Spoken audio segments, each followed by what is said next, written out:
रिया अभी अपनी गेम में इतनी इन्वॉल्व थी कि उसके पास क्या चल रहा है उसकी कोई खबर ही नहीं थी। देखो बेटा, मम्मी 2-3 घंटे में आ जाएगी। अगर किसी भी चीज की जरूरत पड़े ना तो होटल के रूम सर्विस को कॉल कर देना। Okay bye bye. रिया छोटी थी लेकिन अपनी उम्र के बच्चों से काफी ज्यादा स्मार्ट थी। उसको अक्सर अकेली रहने की आदत थी।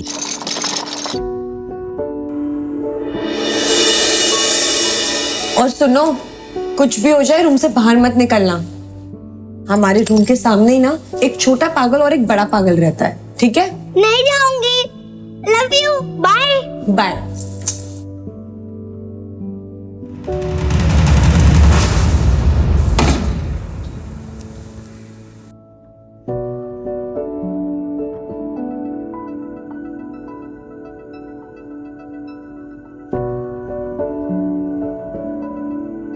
अनिका जान चुकी थी कि जब उसने रोहित को पागल कहा तब वो उसके पीछे ही खड़ा था।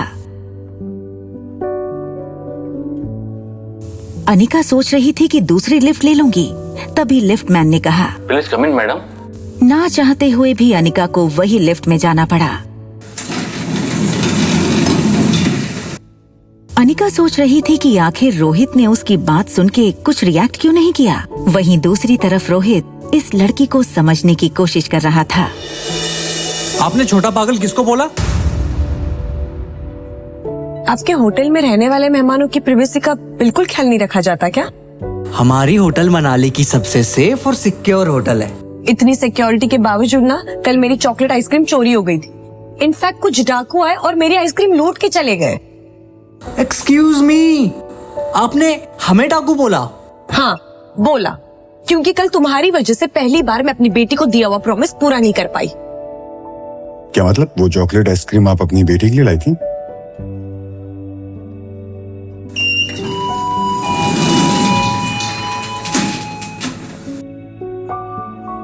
अनिका रोहित के अचानक बदले तेवर को देखकर थोड़ी सोच में पड़ गई। उसने कुछ देर रोहित को देखा और फिर लिफ्ट से निकल गई। मुझे लगता है हम इस लड़की के बारे में गलत सोच रहे थे।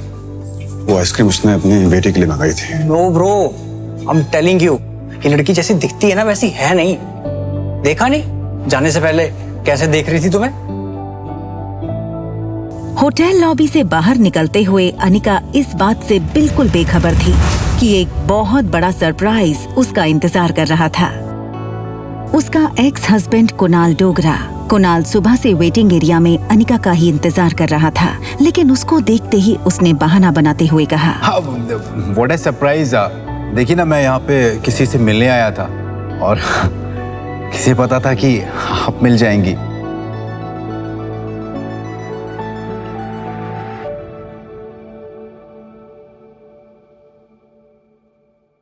Thank you. My pleasure. वैसे यहाँ पास में ना एक बहुत अच्छी कॉफी शॉप है, तो क्या आप मेरे साथ कॉफी पे इफ यू चल सकती है? अनिका ने हाँ कर दी। कुणाल को अपनी लक पर विश्वास नहीं हो रहा था। That's great। लेकिन कितनी अजीब सी बात है ना कि हम लोग लगातार 2 दिन से मिल रहे हैं, लेकिन एक दूसरे का नाम ही नहीं जानते हैं अभी। अब वैसे hi, my name is Kunal Dogra and yours?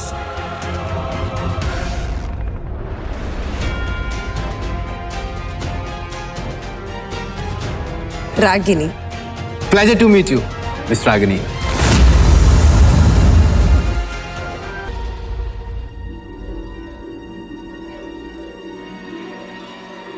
और होटल में चेक इन के टाइम इसने अपना नाम अनिका गुलेरिया बताया था। भैया यू शुड बी केयरफुल। हमें और आर्यन को ना इस लड़की से बच के रहना चाहिए।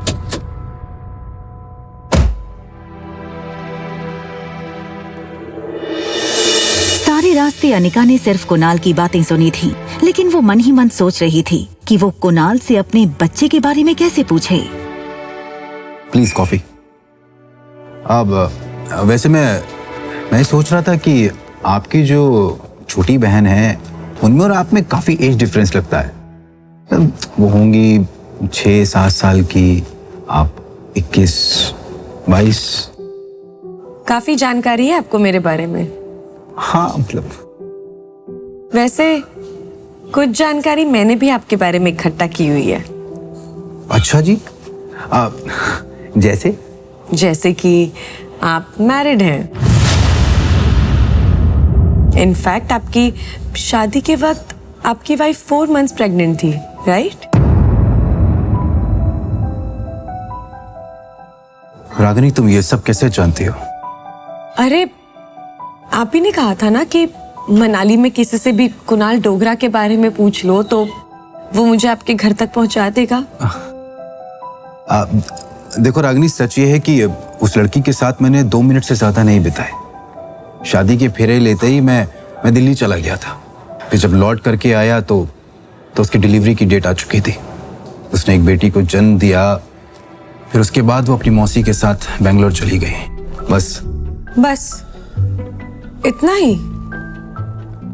उसका बेटा कहाँ है? ये सुनकर कुणाल एकदम से सुन्न हो गया। उसकी आवाज जैसे उसके हलक में अटक गई हो। कौन सा बेटा? तुम किस बेटे की बात कर रही हो? उसका बेटा, उस लड़की ने जुड़वा बच्चों को जन्म दिया था ना? तो लड़का कहाँ है? कुणाल चौंका तो था ही, लेकिन साथ ही उसको हल्का सा शक हुआ कि रागिनी इस तरह अनिका के बारे में क्यों पूछ रही है। और तभी अनिका बात घुमाते हुए बोली, ऑनेस्टली मैं किसी ऐसे से दोस्ती नहीं कर सकती जो अपनी लाइफ की बातें मुझसे छुपाए। I am really sorry.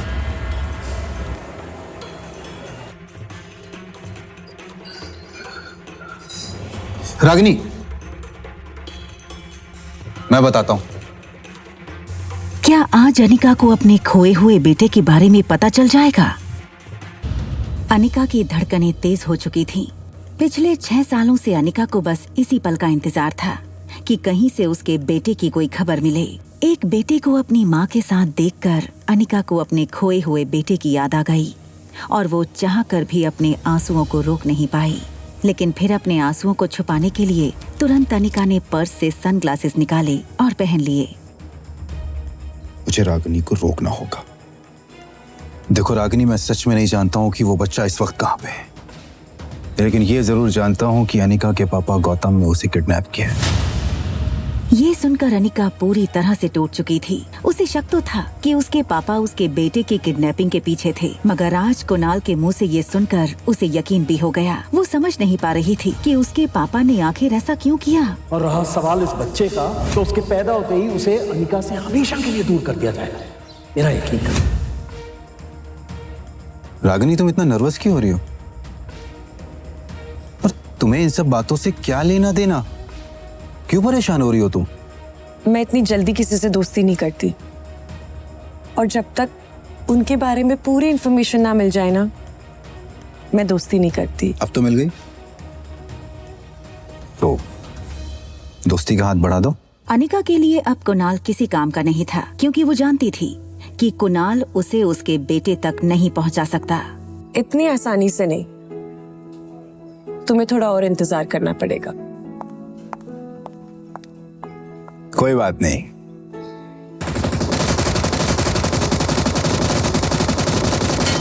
तुम सब पीछे रहो, मैं आगे जाके दुश्मन का बंकर उड़ा देती हूँ। यस, ये बूस्टर हमारी टीम का है। राहुल 1-1, तुम एयरबेस पे हमला करो। रेडी?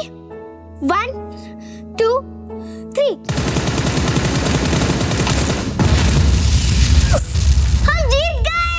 हमेशा की तरह रिया की टीम जीत गई। गेमिंग की दुनिया में रिया स्वीट एंजल के नाम से मशहूर थी। हालांकि उसने अपनी गेमिंग आईडी में कोई फोटो नहीं डाली थी। वो नहीं चाहती थी कि लोग उसकी उम्र देखकर उसे जज करें। कई लोगों को तो लगता स्वीट एंजल कोई बहुत बड़ी इंजीनियर या कंप्यूटर जीनियस होगी। रिया पर अब इन मैसेजेस की वाहवाही का असर नहीं होता था, क्योंकि अब ये सब कुछ उसके लिए बहुत आम बात थी। स्वीट एंजल के नाम से खेल रही रिया मॉर्टल फाइट गेम की वर्ल्ड चैंपियन थी। अब एक चॉकलेट मिल्कशेक मंगवाया जाए। हमारे रूम के सामने ही ना एक छोटा पागल और एक बड़ा पागल रहता है। रिया वैसे तो बड़ी अच्छी बच्ची थी, मगर थी काफी शरारती। वो उन बच्चों में से थी जिन्हें कोई बात करने से मना करो तो वो ये जानने के लिए बहुत उत्सुक होते हैं कि आखिर ऐसा क्या है कि बड़े उन्हें वो चीज करने से मना करते हैं। 2401 छोटा पागल।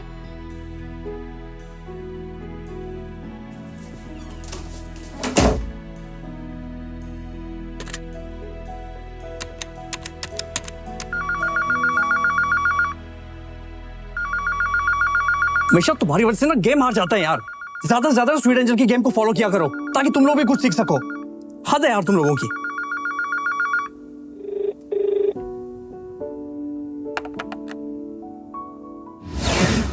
हेलो छोटे पागल। मैं पागल नहीं हूँ। तुम्हें ये बात मेरी टीचर ने बताई क्या? अच्छा, तो तुम्हारी टीचर भी ये बात जानती है क्या? तुम स्कूल जाती हो? ऑफ कोर्स, हर बच्चा स्कूल जाता है। तुम नहीं जाते क्या? मैं स्कूल जाता था जब हम पूरी फैमिली के साथ रहते थे। फिर डैड मुझे यहाँ लेकर आ गए। ये होटल डैड की है और अब हम इस होटल में ही रहते हैं और ट्यूशन टीचर भी यहीं आती है मुझे पढ़ाने। स्कूल नहीं जाते, होटल को अपना घर बना रखा है। अच्छा एक बात बताओ, तुम्हारा कोई फ्रेंड है यहाँ पर?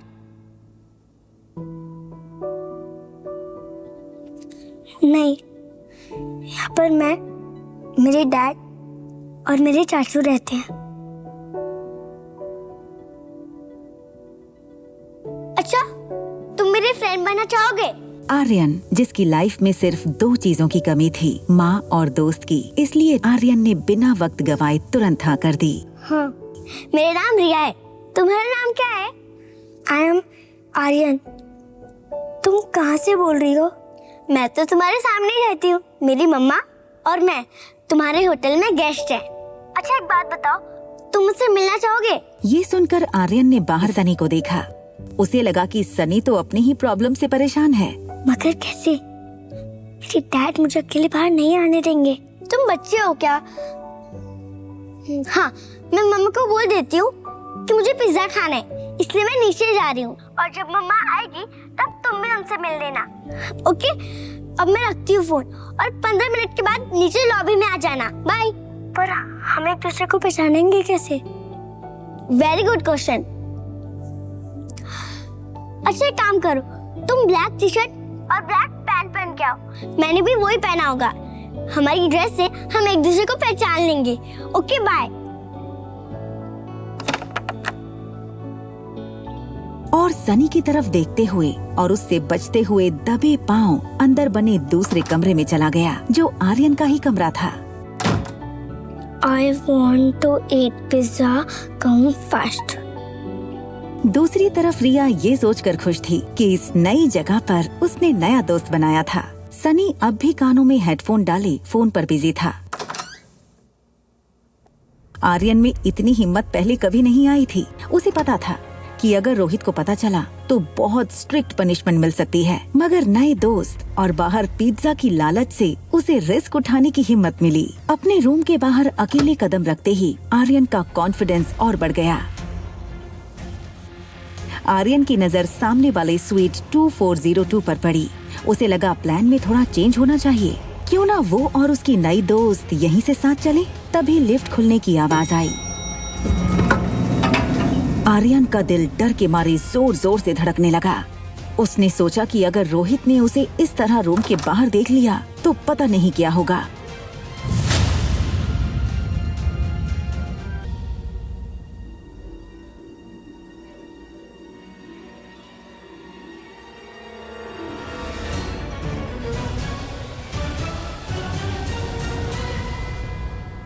एक माह होने के बावजूद आर्यन को black jeans, black T shirt और स्पोर्ट शूज में देखकर वो भी धोखा खा गई थी और सोच रही थी कि ये उसकी बेटी रिया है। I am so sorry, mamma is late no.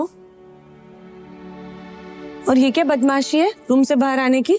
Anika अपने रूम का दरवाजा खोलने के लिए आगे बढ़ी। रूम के अंदर रिया थी, लेकिन इससे पहले कि अनिका रूम खोल पाती, उसकी नजर रिया के मैसेज पर पड़ी। आई एम सो सॉरी।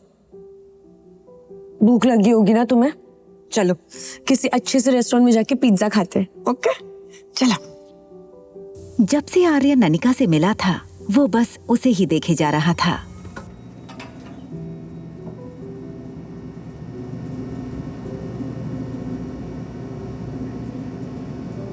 अनिका का स्पर्श, उसका प्यार देखकर आर्यन को ऐसा लगा जैसे कि अगर उसकी माँ होती तो उसे ऐसा ही प्यार करती। आर्यन ये तक भूल चुका था कि उसे उसकी नई दोस्त को मिलना था। इस वक्त आर्यन को अनिका की ममता के आगे और कुछ नहीं दिख रहा था। लिफ्ट में अनिका की बगल में खड़ा आर्यन धीरे से अचानक अनिका की उंगली पकड़ लेता है। ये देखकर अनिका को थोड़ा अजीब लगा और उसने आर्यन की तरफ देखा। आर्यन की आंखें जैसे अनिका की आंखों से पूछ रही हों कि माँ तुम कहाँ थी। अनिका, जो आर्यन को रिया समझ रही थी, उसने एक पल के लिए सोचा कि रिया ऐसे इमोशनली क्यों देखी जा रही है उसको। आर्यन ने आंखें बंद कर लीं और अनिका को जोर से पकड़कर हक कर लिया, मानो जैसे आर्यन को हमेशा से इसी पल का इंतजार था। उसने अनिका को पहले कभी देखा तक नहीं था, मगर आज उसे ऐसा लग रहा था जैसे वो अनिका की गोद में पहले भी खेला है।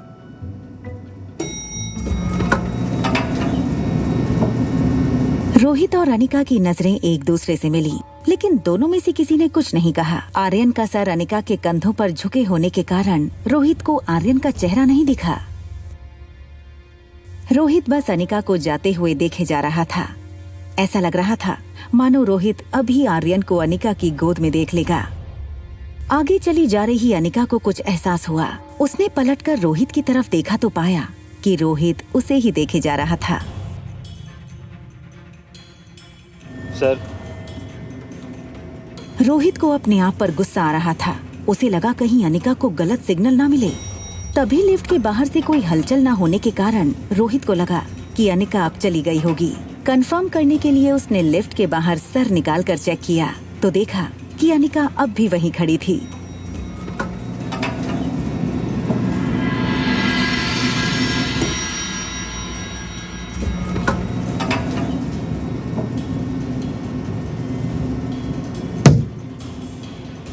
रोहित, जो पहले से थोड़ा डिस्टर्ब था, उसने रिया को आर्यन समझकर कड़क आवाज में डांट दिया। तुम फिर बाहर निकल आए?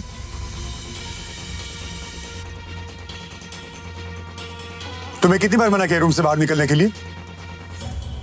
तुम अपने डैड की बात सुनते क्यों नहीं हो? डैड, ये शब्द सुनते ही रिया की आंखें चमक उठी। उसका पूरा चेहरा उसकी स्माइल से भर गया था। डैड, आखिर मैंने आपको ढूंढ ही लिया।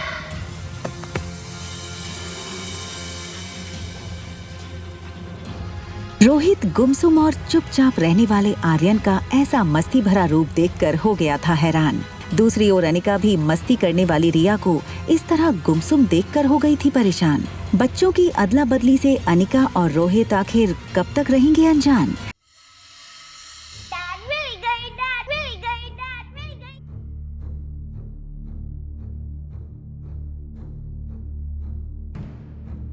आखिर आर्यन को हो क्या है?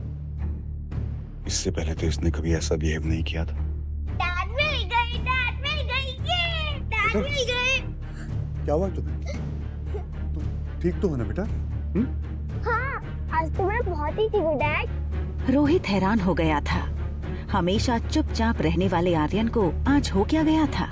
इस बच्चे में चेहरे के सिवा कोई गुण नहीं था जो आर्यन से मेल खाता हो। रोहित फिलहाल ऐसा कुछ नहीं करना चाहता था जिससे आर्यन पर कोई स्ट्रेस हो। बेटा, रूम में चलें? तुम्हारे खाने का टाइम हो गया ना? तुम्हें भूख भी लगी होगी? हाँ, भूख तो मुझे बहुत लगी है। आज तो मुझे पिज्जा खाना है डैड। आज तक कभी आर्यन ने सामने से कोई चीज की डिमांड नहीं की थी, फिर आज अचानक पिज्जा की डिमांड। रोहित आर्यन को ऐसी कंडीशन में उसे किसी चीज के लिए मना करके उसकी मानसिक स्थिति और बिगाड़ना नहीं चाहता था। हाँ शेफ, हमारे होटल का बेस्ट पिज्जा रेडी करो, या हम लोग नीचे आ रहे हैं। सारे रास्ते टैक्सी में अनिका खिड़की के बाहर देखते हुए ये सोच रही थी कि आखिर उसके पापा किस जन्म का बदला ले रहे थे उससे। क्यों उन्होंने अनिका से उसका बेटा छीना? कहाँ होगा उसका बेटा?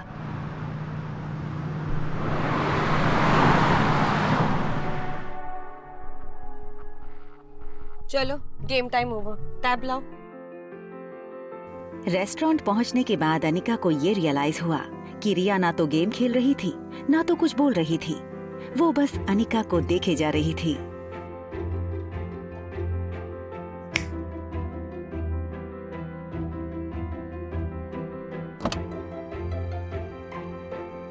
चलो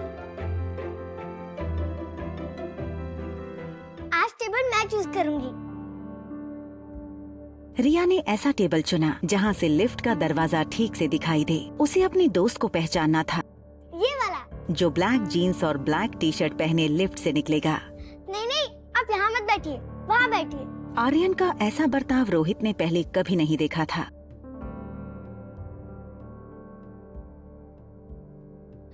ये पिज्जा।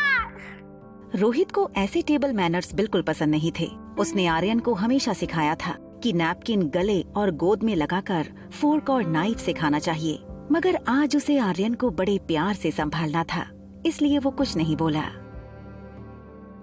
एक तरफ रोहित को लग रहा था कि आर्यन के दिमाग पर जरूर किसी बात का असर हुआ है, तो दूसरी ओर अनिका रिया के टेबल मैनर्स को देखकर इम्प्रेस हो रही थी।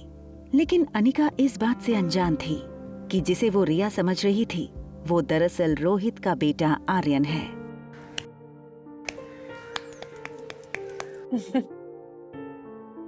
अचानक अनिका की नजर रिया की आंखों पर पड़ी। आर्यन की आंखें हमेशा थकी हुई और कमजोर लगती थीं, इसलिए अनिका ने अपनी पर्स से एक आईना निकाला और आर्यन को दिखाकर बोली, ये तुम्हारी आंखों को क्या हो गया है? ये देखो, ये सारा दिन ना गेम खेल खेल के ही होता है। Why don't you listen to your mom? Mom, I will listen to you. हमेशा बिंदास रहने वाली रिया को इतना शांत देखकर अनिका को उसकी चिंता हुई। अनिका उसके जवाब से संतुष्ट नहीं थी। उसे पता था कोई तो बात है जो हमेशा मस्ती में रहने वाली रिया आज इतनी शांत थी। Is everything all right? अगर सब कुछ ठीक है तो फिर ये आंखें इतनी थकी थकी सी क्यों है? इतनी छोटी सी हो गई हैं। और आज इतने चुप से क्यों हो? I am fine. इनफैक्ट आज मैं बहुत खुश हूँ mom. Can I call you mom?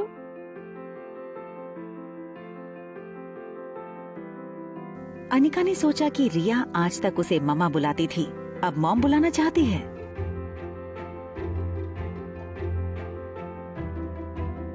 तुम मम्मा बोलो या मॉम बोलो, हूँ तो मैं तुम्हारी माँ। सचमुच? I love you mom.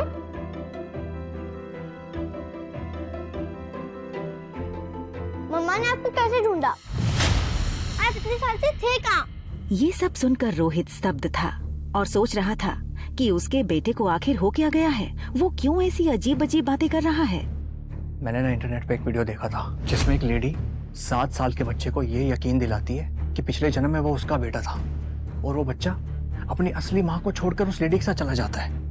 उस सामने वाली ब्यूटीफुल सी दीदी, उनसे मिलने के बाद आर्यन का बिहेवियर काफी चेंज हो गया। ना चाहते हुए भी धीरे धीरे उसे सनी की बात सच लग रही थी। कहीं उस अनिका ने आर्यन पर जादू तो नहीं किया। मारवा ग्रुप की 22 कंपनी स्टॉक एक्सचेंज में लिस्टेड थीं।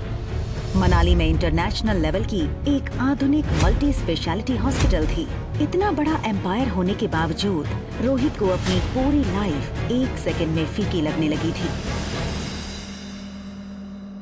फिलहाल उसके लिए दौलत और शोहरत कोई मायने नहीं रखती थी। मायने रखता था तो बस आर्यन। रोहित आर्यन से अपनी जान से भी ज्यादा प्यार करता था, लेकिन आज अनिका के कारण उसे आर्यन को खोने का डर सता रहा था। रिया अब पिज्जा पर से अपने फेवरेट टॉपिंग्स चुन चुन कर हाथ से निकाल कर खाने लगी। तभी उसका ध्यान सामने बैठे रोहित के मसल्स पर गया। रेगुलर एक्सरसाइज की वजह से रोहित का शरीर फिट था। फ्लैट एब, टोन्ड मसल्स उसके टक्सीडो शर्ट से भी साफ नजर आ रहे थे। रिया ने रोहित के बाइसेप्स देखे और अपने छोटे छोटे हाथों से उसे दबा कर कहा, मैंने जितना सोचा था उससे कई ज्यादा हैंडसम और स्ट्रॉन्ग हो आप। मुझे एक हाथ में उठा के घुमाओ ना, बहुत हो जाएगा। करो करो करो। नहीं, पहले मैं खाऊंगी फिर मुझे घुमाना, ओके? आर्यन की कमजोर मानसिकता समझते हुए रोहित के पास उसकी बातें मानने के अलावा और कोई चारा नहीं था। देखो बेटा, मैं आपकी सारी बातें मानूंगा, आपका जो मन में आए वो करो, लेकिन आपको ना मेरी एक छोटी सी बात माननी पड़ेगी। वो जो शातिर औरत है ना जो 2402 में रहती है, बस उसकी बात मत सुन, ओके? आप ऐसे वर्ड कैसे यूज कर सकते हैं? आप भूलिए मत, वो मेरी मम्मा है। अब हमें जाना चाहिए। लगता नहीं अब मेरा फ्रेंड आएगा। और हाँ, तब तक मैं आपसे बात नहीं करूंगी जब तक आप मेरी मम्मी को सॉरी नहीं बोलोगे। बेटा बेटा मेरी बात सुनो बेटा।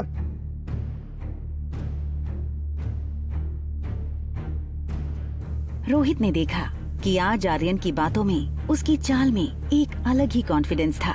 उसने हमेशा चाहा था आर्यन भी बाकी बच्चों की तरह स्ट्रॉन्ग और कॉन्फिडेंट हो, मगर इस तरह का ओवरनाइट बदलाव उससे हजम नहीं हो रहा था। मुझे वॉशरूम जाना है।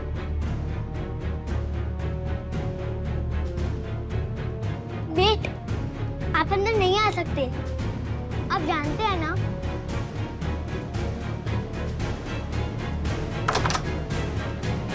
ये देखकर रोहित का सर मानो घूमने लगा। वो सोच रहा था कि भले ही आर्यन सिर्फ 6 साल का था, उसे इतनी समझ तो थी कि उसे कौन से वॉशरूम में जाना चाहिए, लेकिन वो ये नहीं जानता था कि जिसे वो आर्यन समझ रहा था वो दरअसल रिया थी। रोहित ने वहीं खड़े खड़े डॉक्टर अग्रवाल को फोन लगाया। डॉक्टर अग्रवाल मारवास की मल्टी स्पेशलिटी हॉस्पिटल के डीन थे। Hello Rohit, how are you? Doctor, I guess Aryan needs a immediate psychological attention. वो होटल में किसी गेस्ट को अपनी मॉम समझने लगा है और वो relax Rohit, no need to panic, it's normal. Usually इस उम्र में बिना माँ के बच्चे ऐसा करते हैं। इनफैक्ट कई बच्चे तो अपनी मरी हुई माँ से बातें भी करते हैं। It's just a passing phase. फिर भी अगर सिम्टम्स लॉन्ग लास्टिंग रहे तो let me know and I will appoint the best child psychologist for you. Okay okay doctor, thank you. ठीक उसी वक्त अनिका आर्यन को लेकर मेन एंट्रेंस से आई। आर्यन ने पीछे से पापा को पहचाना। उसे पता था कि अगर पापा ने आर्यन को उसे किसी अजनबी के साथ बाहर से आते देख लिया तो उसकी खैर नहीं। इससे पहले कि रोहित उनकी तरफ मुड़ता, आर्यन अनिका के पीछे से स्टेयरकेस के रास्ते ऊपर चला गया। रोहित किसी की भी परवाह किए बिना अनिका पर टूट पड़ा। क्या चाहिए तुम्हें? क्यों कर रही हो मेरे बेटे के साथ ऐसा? देखिए, आई थिंक आपको कोई ना गलतफहमी हुई कितने है। पैसे चाहिए तुम्हें? जितने तुमने सोचे नहीं होगे उससे कहीं ज्यादा मिलेंगे, लेकिन हमसे दूर रहो बस। हाँ, अब इसके आगे कुछ मत बोलना। क्या ना बोलूं? तुमने मेरे बेटे की हालत देखी है? और आप मेरे बेटे के सामने जो बकवास कर रहे हैं, आपको समझ आ रहा है उस पर क्या असर पड़ेगा? हाँ रिया,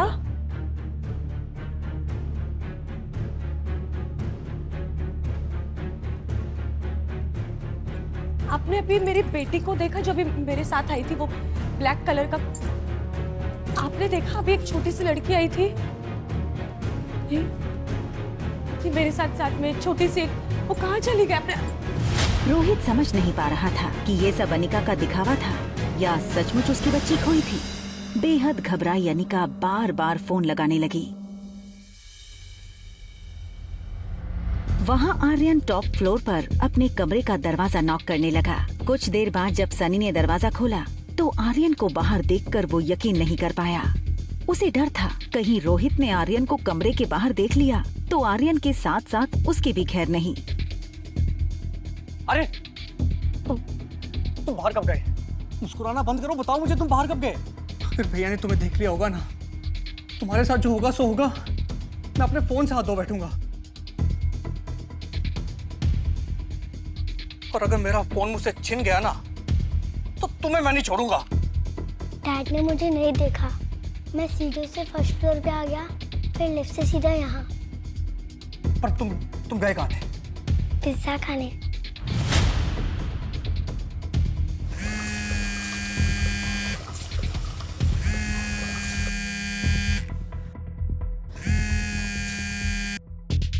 हाँ हेलो मम्मा। मम्मा मैं वॉशरूम में हूँ। रिया की इतनी बात सुनकर अनिका की जान में जान आई। रिया,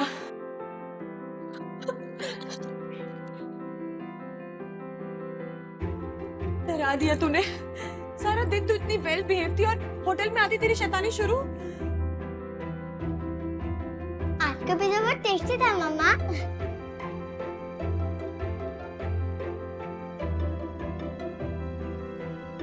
ठीक है, फिर ले जाऊंगी, पर ऐसा मत करना।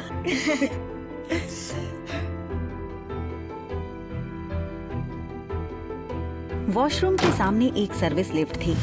अनिका नहीं चाहती थी कि मेन लिफ्ट के सामने रिसेप्शन के पास खड़ा रोहित रिया के सामने फिर वो सब बोले जो उसने अभी अभी कहा था। सनी ये सुनकर परेशान था कि आखिर आर्यन पिज्जा किसके साथ खाकर आया।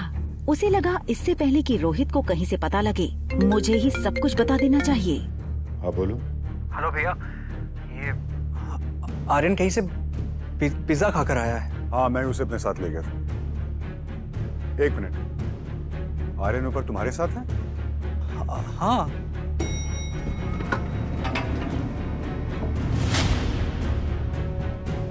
ठीक है, मैं ऊपर आता हूँ। ओके। इससे पहले कि आर्यन अनिका को पूरी तरह से अपनी मां मान बैठे, मुझे कुछ करना होगा।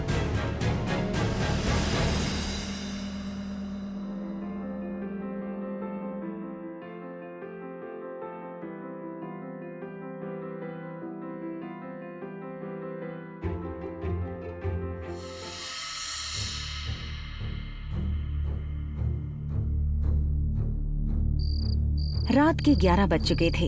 अनिका अपने स्वीट के बेडरूम में बेड पर लेट गई। सारे दिन की थकान के बाद अब उसके शरीर की कमजोरी उसकी आंखों में साफ दिखाई दे रही थी। वहाँ बगल में रिया बेड पर लेटी तो थी, मगर नींद उससे कोसों दूर थी। रिया की आंखों के सामने बार बार एक ही फिल्म चल रही थी। रिया, मम्मा और डैड घूमने गए हैं और रिया डैड के कंधों पर बैठी है। मम्मा, कितना अच्छा होगा ना जब आप और डैड दोनों साथ रहोगे, है ना? अनिका की कच्ची नींद अब गहरी हो चुकी थी, इसलिए उसने रिया की बात नहीं सुनी। रिया ने मम्मा को डिस्टर्ब न करने का सोच के उसे हक कर लिया। अपनी आंखें बंद की, ये सोचकर कि शायद नींद आ जाए।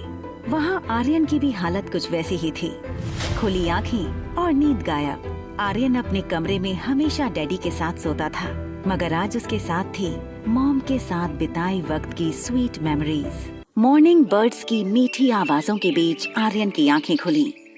बीती रात उसे काफी अच्छी नींद आई थी, और क्यों ना हो, आर्यन ने जिंदगी में पहली बार माँ का स्पर्श महसूस किया था।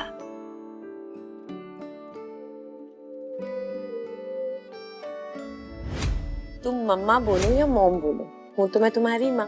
सचमुच? I love you mom.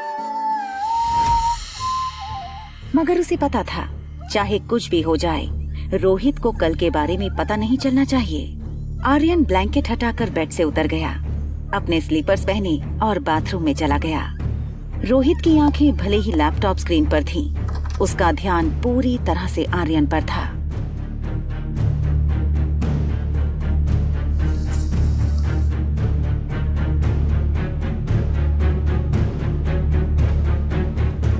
Good morning dad.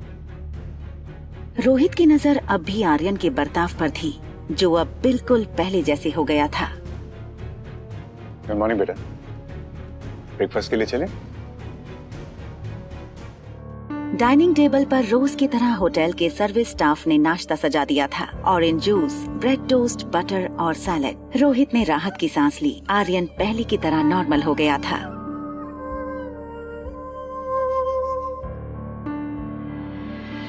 दूसरी तरफ कामिनी सुबह 7 बजे से कुणाल के घर के बाहर अपनी कार में कुणाल के निकलने का इंतजार कर रही थी। 9 बजे जैसे ही कुणाल निकला,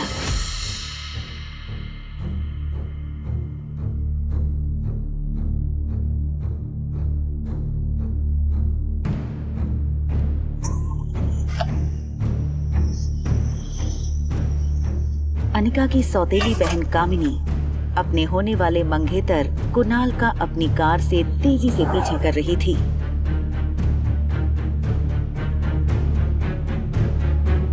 बर्थडे पार्टी के बाद ना तो कुणाल कामिनी का फोन उठा रहा था और ना ही कॉल बैक कर रहा था। कंपनी के पेपर्स कहाँ हैं? ये हो सकती है शादी। कंपनी के पेपर्स अगर नहीं मिले तो मेरे घर वाले इस शादी के लिए नहीं मानेंगे, और ना ही मैं। कामिनी को लग रहा था कि क्योंकि अनिका ने अपनी कंपनी के पेपर्स उसके नाम नहीं किए थे, इसलिए उस बात को लेकर कुणाल अब तक नाराज है। लेकिन वो इस बात से बेखबर थी कि कुणाल किस मकसद से अपने घर से निकला है। ना तो कुणाल कामिनी का फोन उठा रहा था और ना ही कॉल बैक कर रहा था। कामिनी को कुणाल का ये बर्ताव बहुत अजीब लग रहा था। इसलिए कामिनी कुणाल का पीछा करके पता करना चाहती थी कि आखिर कुणाल कहाँ और किसके साथ बिजी है।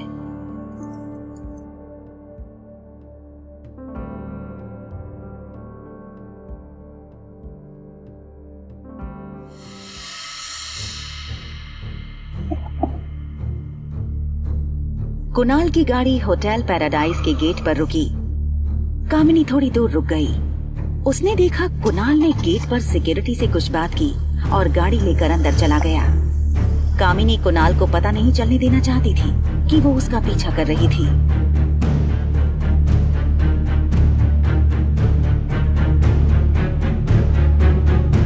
उसने देखा कुणाल वैले पार्किंग के लिए अपनी कार दे रहा था।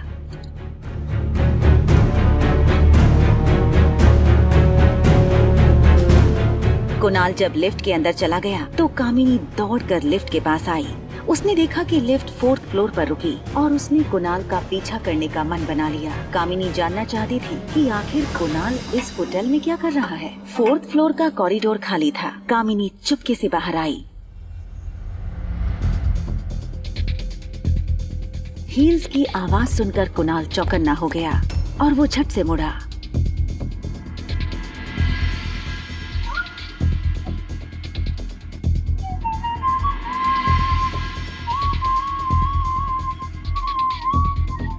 कॉरिडोर की राइट साइड से कुणाल की आवाज आई। कुणाल होटल के कुछ स्टाफ मेंबर्स को इंस्ट्रक्शंस दे रहा था। मेरे दोस्त लोग आज 6 बजे से आना शुरू हो जाएंगे। फाइन। मैं नहीं चाहता हूँ कि उन्हें किसी भी तरीके की कमी हो। जी। और भी पैसे मिल जाएंगे, लेकिन कोई प्रॉब्लम नहीं होनी चाहिए। दरअसल मैं चाहता हूँ कि ये पूरे हॉल को आप फूलों से सजा देना और वहां पे ना मुझे एक स्पॉटलाइट चाहिए और एक फॉलो लाइट चाहिए मुझे, जो मुझे फॉलो करे, ताकि जब मैं उस एनी प्रॉब्लम सर? नहीं, जब मैं इस दरवाजे से अंदर आऊंगा ना जी, तो मेरे हाथ में एक फूलों का गुलदस्ता होगा। मैं चाहता हूँ कि वो स्पॉटलाइट मुझे उसी वक्त फॉलो करे, ताकि जब मैं उस लड़की के पास जाऊं तो इस हॉल की सारी लाइटें उसी वक्त ऑन हो जानी चाहिए। एंड मेक श्योर, मैंने एक गाना सेलेक्ट किया है, डीजे वाले को बोल के वो गाना उसी वक्त बजवा देना। नोटेड। दरवाजे के बाहर खड़ी कामिनी कुछ समझ नहीं पा रही थी कि कुणाल आखिर करना क्या चाहता था। एक्सक्यूज मी मैडम, मैडम आपको कुछ चाहिए? कामिनी घबरा गई, कहीं कुणाल को उसके बारे में पता न चल जाए। वो वहाँ से भाग निकली। क्या हुआ मैडम? मैडम, अरे मैडम क्या हुआ?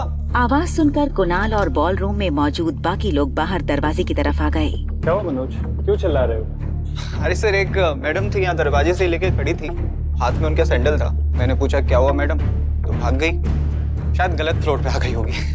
नहीं, हमारी शक्ल देख करके डर गई होगी। बाकी स्टाफ वाले सफाई वाले मनोज पर हंसने लगे। अच्छा सुनो, मेरा एक काम करोगे? हाँ सर करूंगा। देखो, अगर काम करोगे तो कुणाल ने मनोज के हाथ में 2000 रुपए दिए। 2000 रुपए हुए तुम्हारे। रखो।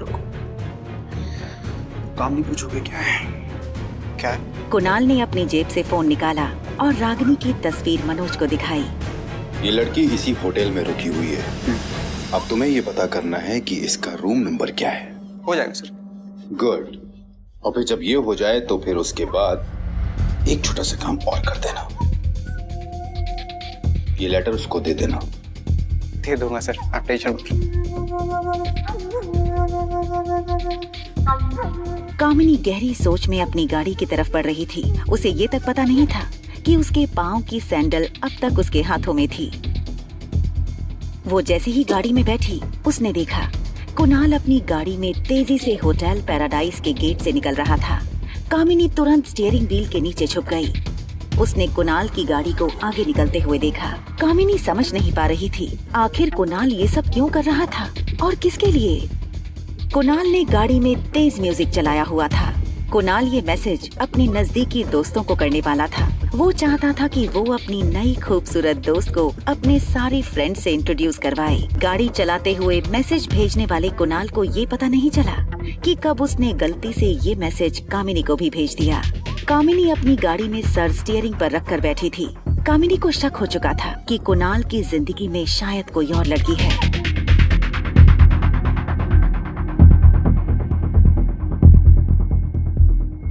आज शाम 6 बजे होटल पैराडाइज के हॉल रूम में पहुंचा।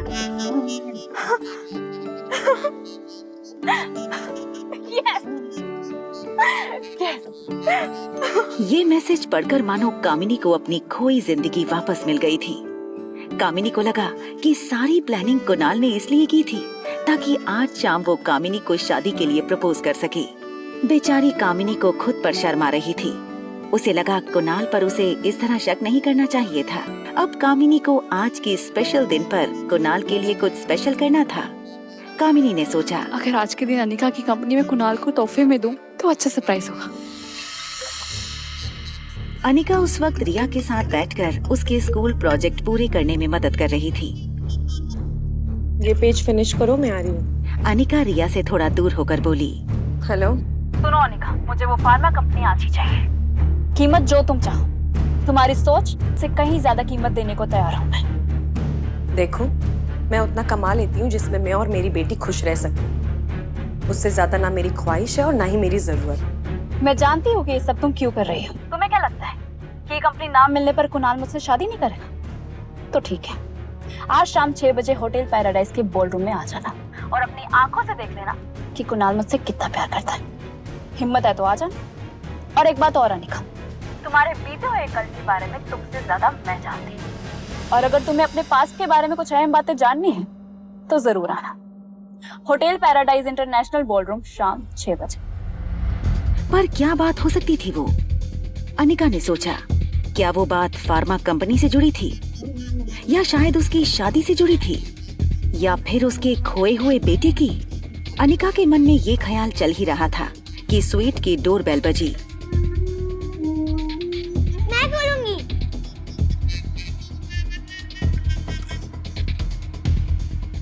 Room service ma'am. रिया ने मुस्कुराकर मनोज को अंदर आने का इशारा किया।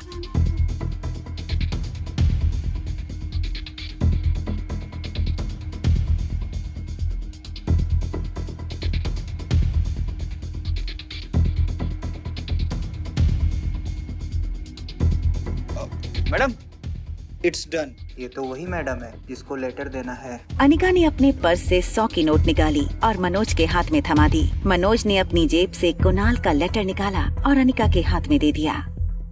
अनिका को लगा शायद ये होटल का कोई बिल होगा। उसने लेटर को अनफोल्ड किया। लेटर में लिखा था, डियर रागिनी, आखिर हमारा खत आपके कमरे तक पहुंच ही गया। हमारी दोस्ती को भी एक मौका दीजिए। आज शाम 6 बजे होटल के बॉलरूम में। लेटर की लिखावट पर से अनिका ये समझ गई थी कि ये हरकत कुणाल की थी। बस अनिका को ये बात समझ नहीं आ रही थी कि कुणाल अगर आज शाम को बॉलरूम में कामिनी को प्रपोज करने वाला था तो उसने अनिका को वहाँ क्यों बुलाया था। और अगर तुम्हें अपने पास्ट के बारे में कुछ अहम बातें जाननी है तो जरूर आना। होटल पैराडाइज इंटरनेशनल बॉलरूम शाम 6 बजे। तभी अनिका को ख्याल आया कि रूम सर्विस वाला आखिर कुणाल को कैसे जानता है। उससे बात करने के लिए वो तुरंत अपने रूम से बाहर आई, लेकिन मनोज उसे नहीं मिला। रोहित अपने स्वीट में वीडियो कॉन्फ्रेंस के जरिए कंपनी के बोर्ड मेंबर की मीटिंग अटेंड कर रहा था। उसके फोन पर बार बार कंपनी का IT हेड सैम फोन कर रहा था। रोहित को पता था कि सैम के पास जरूर डॉक्टर अमृता की कोई न्यूज होगी। कॉन्फ्रेंस खत्म करने के बाद रोहित सैम को फोन लगाने ही वाला था कि आर्यन की ट्यूशन टीचर मैरी आर्यन के रूम से बाहर आई।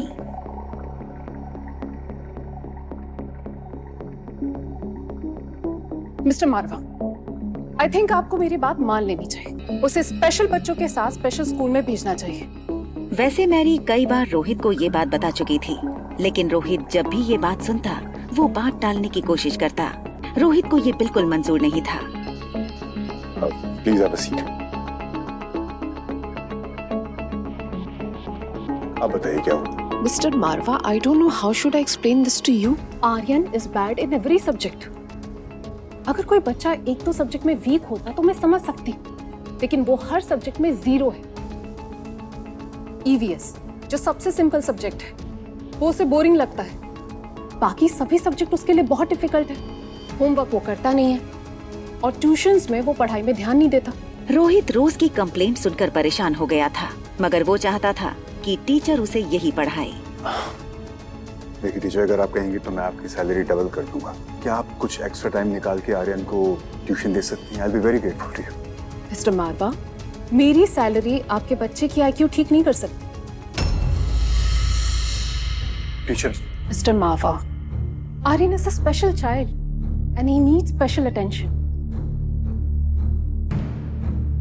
I hope you understand.